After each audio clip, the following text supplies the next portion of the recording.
بسم اللہ الرحمن الرحیم۔ دوا میں شفا نہیں مگر موسیٰ علیہ السلام کے پیٹ میں درد ہونے لگا تو آپ نے کہا یا اللہ پیٹ میں درد ہے۔ اللہ پاک نے کہا ریحان کے پتے ابال لو۔ ریحان ایک چھوٹا سا پودا ہوتا ہے، انہوں نے اسے رگڑ کر پیس کر پی لیا، ٹھیک ہو گئے، سارا درد جاتا رہا۔ پھر کچھ دن بعد دوبارہ پیٹ میں درد ہو گیا، اللہ تعالیٰ سے نہیں پوچھا، خود ہی جا کر ریحان کو رگڑ کر پیس کر پی لیا تو درد تیز ہو گیا۔ بولے یا اللہ یہ کیا ہو گیا؟ اللہ پاک نے فرمایا تو نے کیا سمجھا تھا اس میں شفا ہے؟ مجھ سے کیوں نہیں پوچھا؟ اذا مرضت فہو یشفین، تیرا رب شافی ہے، ریحان نہیں، تیرا رب شافی ہے۔ کسی کا حق مارنے والا شخص۔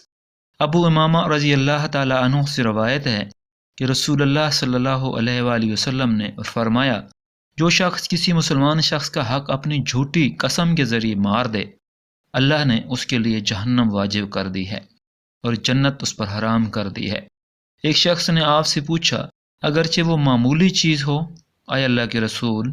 آپ صلی اللہ علیہ وآلہ وسلم نے فرمایا اگرچہ وہ عراق یعنی پیلو کی ایک کٹی ہوئی شاخ ہی کیوں نہ ہو۔ اللہ پاک عمل کرنے کی توفیق عطا فرمائے۔